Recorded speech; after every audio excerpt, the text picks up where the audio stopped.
for appearing in front of us, all three of you, on this beautiful day. Thank you.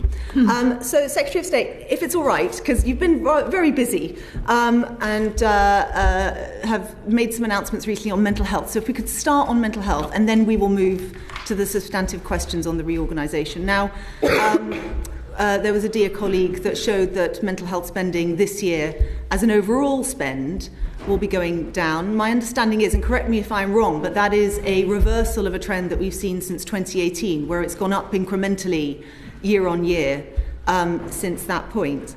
Now, it's the first time. What does this say about the government's commitment to parity of esteem? Well, actually, I mean, mental health spending is increasing in real terms for the coming year. Proportions decreased, but right? the proportion has decreased by 0.07%. Well, what is that worth in monetary terms? It's worth probably 100, 200 million pounds. And that's not small change. In that order, but it's got to be seen in the context of the £26 billion the Chancellor allocated to health and social care, which kicks in this week, much of which is directed towards many things that we committed at the last election, including the serious amount of investment going into our elective reform plan and the wider investment in the health service to help recover services. The mental health part of our plan involves real terms increases in spending, delivering on the manifesto commitments we made. And, you know, if you look at where we are in relation to recent years, as you mentioned, it's 8.71% of spending in 25-26 of NHS spend. It actually decreased last year under our predecessors. We're not in a bad position.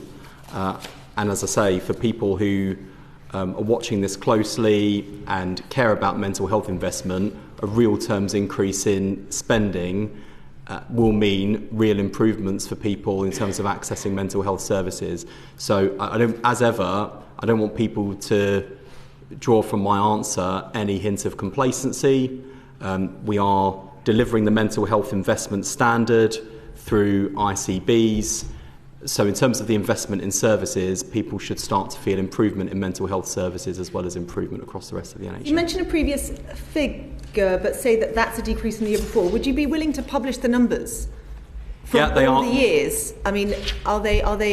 Yeah, they're certainly available, and the library would have those figures. But I'm happy to share those with the committee as well. Because my understanding was that this was the first year that there was a drop, not the second year. Because what I'm seeking here, Secretary of State, I mean, you'll know the Darcy report itself points out that 20% of the spend in burden on the NHS is in mental health, and yet we're spending less than 10%. And that was, in the context of that report, very strongly made as something that was unacceptable. And yet what we're seeing here is an overall decrease in spend. And I see what you're saying, that yes, the real terms is increasing, and it continues to be welcome. But we got to this position because as the overall spend in the NHS increased, mental health kept lagging behind. That was reversed in previous attempts by the last government, and this is the first time that trend in proportion has decreased. Is this an anomaly? Can we be assured at least that this is an anomaly and not a trend? Is the proportion going to further decrease next year? Well, we're committed to the mental health investment standard. That's been consistent and will be delivered for the coming year. In terms of overall proportion of spend in mental health as part of the overall NHS baseline, I would hope to see it rise over the course of the Parliament. What's the hope about that? That's all subject to spending review. Right. And I think the other caveat I would add, like if you think about the investment we've just put into general practice and the £889 million that's going into general practice, that will, although it wouldn't be classified in terms of these numbers as mental health spend, it is an important part of the mental health pathway for lots of patients, and lots of people who require access to mental health services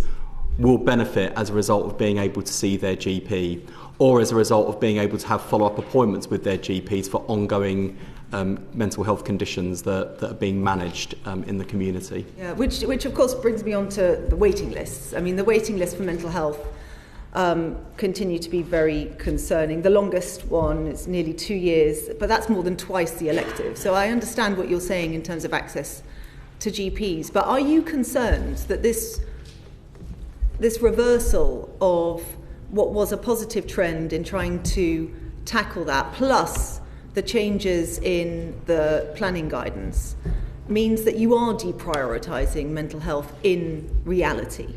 No, I really don't accept that at all, because I think in reality, mental health spending is going up in real terms. I think if it wasn't going up in real terms, if the actual spend in mental health was falling backwards, I think that would be a fair charge. But that's not the case. So for 25-26, we'll be spending just shy of 179 million pounds on mental health services. I mean, that's up considerably from 2018-2019. So you can see the trajectory in terms of actual spend on mental health services, a real terms increase for the year ahead. I think that does put us in a good position, not just to deliver on our manifesto commitments, but to deliver improvements in people's experience of and access to and impact of mental health services. Ultimately, that's the thing that matters most. But look, I accept the challenge you're putting to me about mental health as a share of the NHS baseline. That's a fair challenge. As I said in my written statement to Parliament, we were upfront about the where that put us in terms of overall proportion, but I think it is a 0.07% decrease. Yeah, you're minimising the percentages, but you said yourself, we're talking about millions, hundreds of millions of pounds here. This is not small amounts of money, and as you know, we're running an inquiry on severe mental ill health and community services. What we're seeing in the evidence we've taken so far is this is not a productivity issue here. This is just simply there is not enough out there to meet demand. 100 let's split the difference. 150 million odd would make an enormous difference out in the community for mental health teams. Do you not accept that would help the rest of the economy, their physical health? We know that there's comorbidities there. There's also a virtuous cycle that way too, is there not? Of course, whether it's mental health, general practice, dentistry, schools, prisons, across the board, of course it's the case if we had more money available, that would be quite useful, but we're making decisions against a very challenging fiscal backdrop. Nonetheless, we're committing to our manifesto, and it means, and I think I misspoke earlier, so I should just make sure I correct the record, for 25-26 we're spending £15.6 billion on mental health. That is a real terms increase from the previous year. I'm not pretending that there won't still be challenges, but a real terms increase in funding does mean a real improvement in services, and that's what we want to see. So you did that, but you also removed the targets. Why did you do both? So you could have increased the spending and removed the targets, or you could have you kept the targets, knowing that the spending would, well, not decrease the spending, but decrease the proportion of spending. Why did you decrease the targets at the same time? Well, in terms of planning guidance, we felt it was important to subject the system to fewer centralised targets. And I think that is going to be a key part of how we govern and how we lead the NHS over the course of this Parliament. The NHS has been overloaded with targets, the planning guidance, and the competing, and let's come on to the change we're making to NHS England, the number of targets being driven from the centre, from not one but two head offices, leads to duplication, waste, inefficiency, contradiction, and the system being pulled in different directions. We're asking the system to embark on big reforms over the coming years, and it's important we give leaders that freedom and flexibility. Yet the elective targets, as we know, are part of the missions, are very important at a high level. Our concern is, there will be some conditions that you are prioritising over, say, bipolar. Is it right that someone who's got, albeit a severe bunion, will get seen by a specialist first over someone who's got a severe mental illness? Is that right, morally?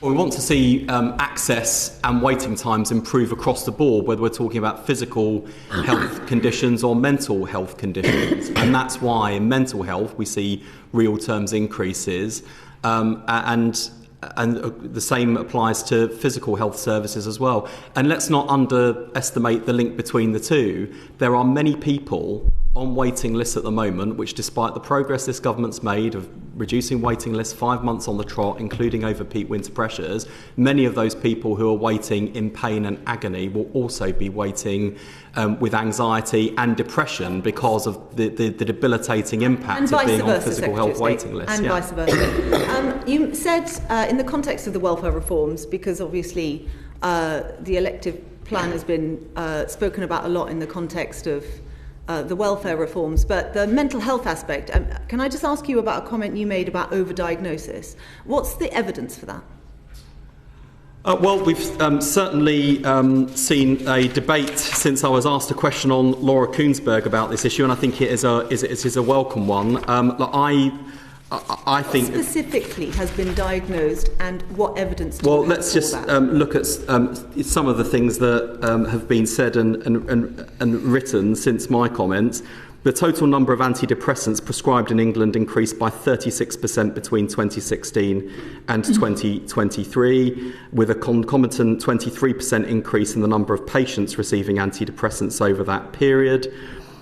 We've got the BBC Panorama investigation found that patients are being offered powerful drugs and told they have ADHD after unreliable online assessments.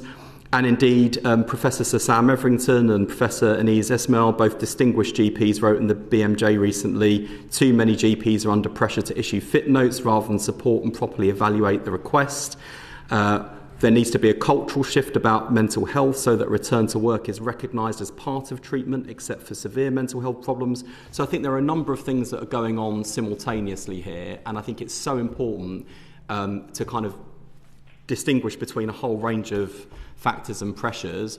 The first is there is anxiety within the medical profession about overdiagnosis and overpathologising of anxiety, day-to-day stresses and pressures and well-being issues, which, by the way, do require support, but where there are concerns there. At the same time, and I certainly felt this in the wake of my comments to the BBC, at the same time, there are lots of people who are saying, overdiagnosis, I can't get access to a clinician who can give me a diagnosis, let alone access treatment.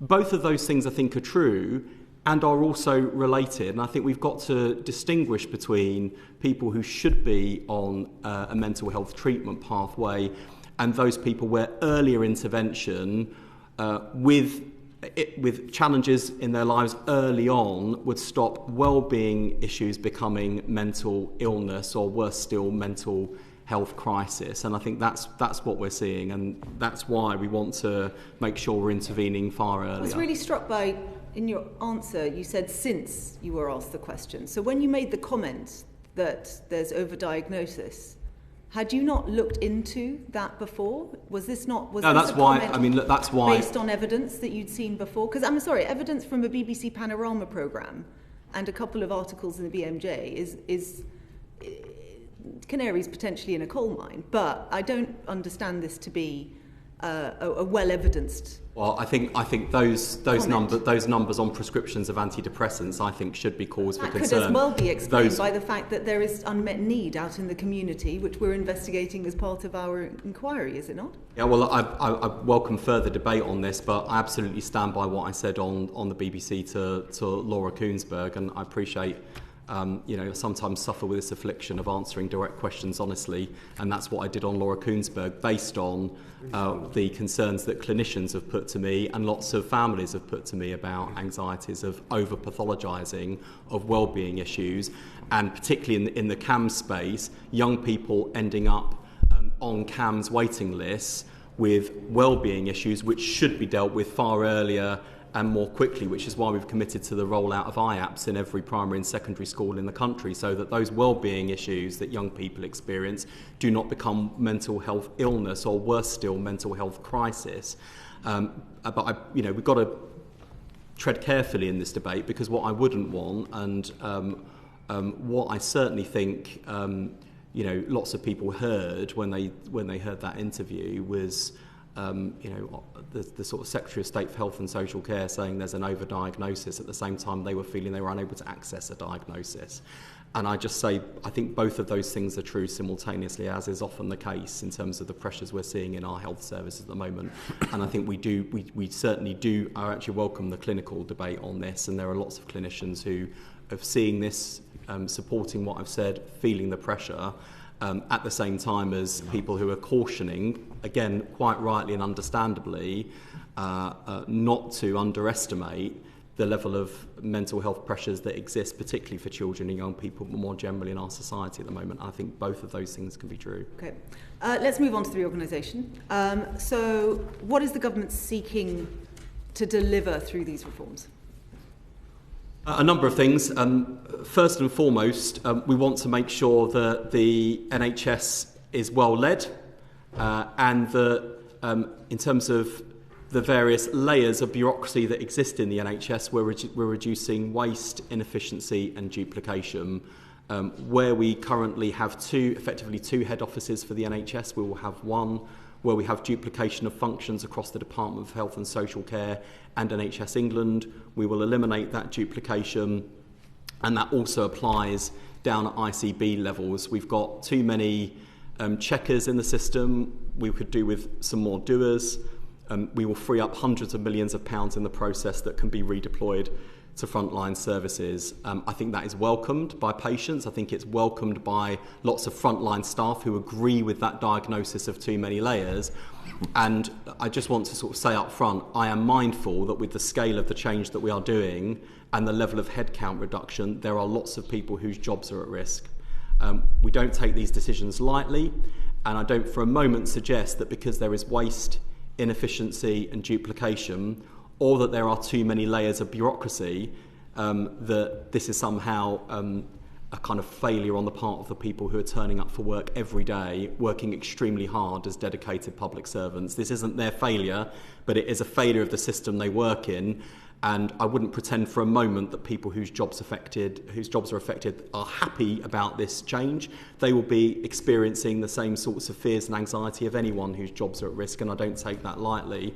But I think many people working in the department, NHS England, and working in the system would recognise what we describe as that duplication, waste and inefficiency. I think that's the first part. I think the second part of what we were driving at is the biggest devolution of power in the history of the NHS. I think we need to do away from this absurd notion that a system this large, this diverse, this complex can be micromanaged or commanded and controlled by the Secretary of State or the Chief Executive of NHS England, for that matter, pulling a set of national levers. It's our job to make sure that the system has the tools to do the job, to make sure we've got the right people, the right resources in the right place, that we've got the right regulatory environment, and that we are unlocking the as yet unrealised potential of the NHS as a single payer organisation on things like procurement, on things like life sciences and data and the revolution we're going through in terms of life sciences and medical technology. We've got to make sure that we've got all of those national system enablers.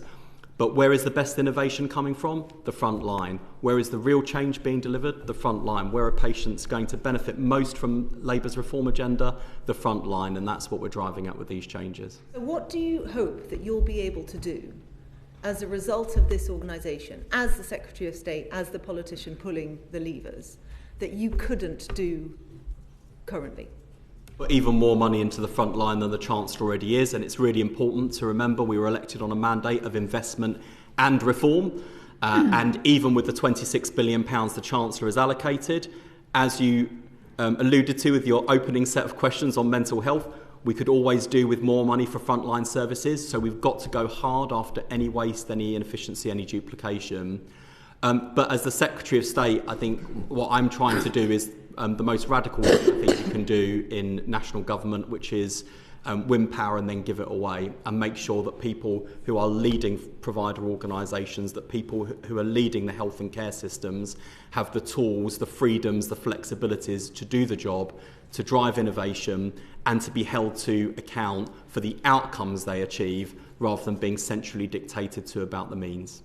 And what will success look like, Secretary of State? So you've started when we asked you this in the context of the 10-year plan, and maybe I should ask that question first. I mean, the timing of this is kind of curious, because you'd think with the 10-year plan coming, form should follow function, and yet we're changing the form without knowing yet what the function's going to look like. We've got ICBs telling me that they need to start redundancy packages by the end of April, when we know very well that the 10-year plan won't be fully finalised and published until at least after local elections. So why have we done it in this order? Why now? Well, because we know where we're headed in terms of the 10-year plan, which will be published in June around the spending review. I've been clear for some time now that I wanted more devolution of power in the NHS, more power, freedom, flexibility, responsibility closer to the front line, indeed at the front line. And in my NHS providers speech at the tail end of last year, I made it clear that in that context, that the roles of ICBs would be changing and would be becoming more focused on strategic commissioning. I made it clear that senior leaders would be given more freedoms and flexibilities, but would also be better held to account in terms of performance management and of proper failure regime. It's very top level. Forgive me, Secretary of State, because we're trying to stick very closely to time, but it's very top level. And you've got ICBs trying to make these changes now. You've got trusts looking at, and Sir Jim wrote a day one letter, which we've seen and is published on the website if people want to look at it, where, again, it was very top level. But the detail of this is going to be predicated on the 10-year plan, surely. So when are all the parts of the system going to get the detail they need to make the right redundancy so we don't end up losing the good people and then not having the right form to follow the function that you want? Well, as with the planning round that's underway, and with the plans that we're now going to require from ICBs, they will be sending their plans and their proposals for reducing cost and headcount as they're being directed to by Jim as the new chief executive. They will be sending their plans into Jim and his team, who will be checking and evaluating those plans against our priorities to deliver better services for patients. And that's, look, ultimately, that is where the focus of this government is, and where and how we will be judged. You know, our waiting lists lower, our waiting time shorter, our ambulances arriving faster. It's easier to see a GP and a dentist than when we came to power. That's the yardstick the public will judge us by. This is my last question before I'll move on, but just so the system is clear, and just so perhaps Sir Jim will chime in very quickly. If they are planning to make redundancies from essentially roles that will affect the front line, that will not be allowed, versus if they're combining comms teams and safeguarding and those sort of backroom, more officey style, those would be fine. I think what we want, bluntly, is reassurance that the teams that are delivering for the front lines, and you'll know I've got a particular interest in place-based teams, which are going to be critical to delivering the neighbourhood NHS that you and I both want. How are we going to make sure that ICBs are not doing that in order to meet these numbers? Yeah, so as Secretary of State's already said, we've set out a direction. We know where the 10-year plan's going. We're being clear in the letter, but followed that up with other verbal briefings. We've got some ICB colleagues working with us on the future of ICBs and the shape and what sort of functions they will have. By the end of May, it's our expectation that they will have agreed with regional teams what that looks like, how they'll move resource from certain functions into other functions, the functions they'll not need in the future, agree a plan that will then be implemented later on in the year. So there are some checks and balances in it, but the key is, as you've already identified, colleagues have heard the message. We need to pick up pace of change, so this isn't something we could have just waited for because of the financial position and other pressures that we've got, but we are keeping an eye on and working with colleagues to make sure that we don't lose capacity, lose critical staff, lose staff who are actually directly impacting patient care in this process. Thank you. Ben Coleman. Thank you very much, and thank you very much all for coming in. Before we talk about a little bit more about what we've just been talking about, can I just throw one thing which is much on my mind, which is about palliative care. Are we looking forward to seeing something in the 10-year plan about improving palliative care?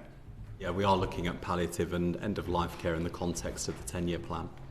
Is that going to, do you think, produce anything that is radically different from what we see now? Because although we are better than many other countries, our palliative care is awful. It's just worse everywhere else. You're tempting me to pre-announce the 10-year plan. I mean, we do want to see improvements in the quality of palliative care, and regardless of the different positions we might have as parliamentarians around this committee about the merits of assisted dying, it has certainly generated a broader national conversation about palliative and end-of-life care, which I think is a really good and important debate to have, because ultimately what we should be driving towards is for everyone to be able to have the best possible death. And to break some of the taboos and the conversations around what a good death looks like. So I hope that, regardless of the views people might have on a piece of legislation going through Parliament, that we can create together the kind of end-of-life care and palliative care that I think everyone in our country deserves. It is good in a few places, but it's just not spread across the country the way it needs to be. And so you're optimistic that the 10-year plan will address that problem. Yeah, I mean, this is one of many areas where we need to take the best of the NHS, the rest of the NHS. Thank you. Just coming back to the reform then that we're talking about today, and thank you. That's very helpful on palliative care. We touched on the quite a lot of detail about the fact that you were pretty much opposed to doing this reform initially. 30th of January, you told the Health Service Journal that you could, spend a hell of a lot of time in Parliament and a hell of a lot of taxpayers' money changing some job titles without making any difference to the patient interest. 6 weeks later, you announced the move, shall we say, of NHS England into the HSE and getting rid of a lot of jobs. What happened in the 6 months? Was there some particular changes that you tried to introduce and you just thought this ain't going to work? And the shock was too great to trying to deal with the current system. Yes. But particular things that changed your mind? Experience in office, bluntly. Any particular experiences? I was. What was the straw? Even as someone who has paid close attention to how this situation, how this system is run and led as Shadow Health and Social Care Secretary, I was quite surprised at the extent of the duplication that exists between the department and NHS England. I was taken aback by the extent to which policy and strategy, which I think should always have sat with the department and assume had always sat with the department, had become part and parcel of life over at NHS England. I think that blurred form and function. I think NHS England was set up to be the delivery arm, with policy and strategy still supposed to sit with the Department for Health and Social Care. I don't think that's always been the case, and I think that has led to litigation and relitigation of decisions that democratically elected governments, and I include our predecessors in this, have wanted to take. And so there's that kind of part of it. There's secondly the waste, the inefficiency and the duplication I've seen. And look, it goes back to the chair's question in a way of why now and why have we announced this decision ahead of the 10-year plan? Well, it's because it does take time to do what we're embarking on in terms of reducing headcount on this scale and abolishing an arm's length body of this size and complexity. It does take time. Yep. And we don't have time to waste. If we can achieve hundreds of millions of pounds worth of savings every year, foot down on the accelerator. There was no particular straw that broke the camel's back, though, for you? No, not particularly. And, I had been talking with Amanda Pritchard as Chief Executive of NHS England about the changes that we needed in the relationship between the department and NHS England, which is why from day one Amanda and I sought to build a new culture, a one-team culture, which I think actually, to the credit of people working in both organisations, had already begun to bear some fruit. And I think about some of the teams that sit around my table in the department. The best meetings are where you can't distinguish who's in the department, who's in NHS England. Some of the worst meetings are when it's blindingly obvious who's sat on which side, and it kind of sometimes resembles West Side Story, albeit a very polite version and less musical. But you can't really. I think that's a really good way of working for anyone. And regardless, I think when you which side is on Wes's side. Well, it depends on the issue, and it's really important. I'm glad you asked that question, because it's important for me just to kind of underscore this as the person who's been in this chair for the last 9 months. When I think about my team or the team I'm responsible for, I don't just think about the Department for Health and Social Care. I do think about the people who work at NHS England. That's the culture that Amanda and I were building from day one of me coming into office. And there are brilliant people who work at every level of NHS England. And I'm determined as we bring these two organisations together that we are building what is effectively a new organisation with a new culture, new ways of working. And one of my metrics for success will be, a few years down the line, do you still have, as is sometimes the case in the department,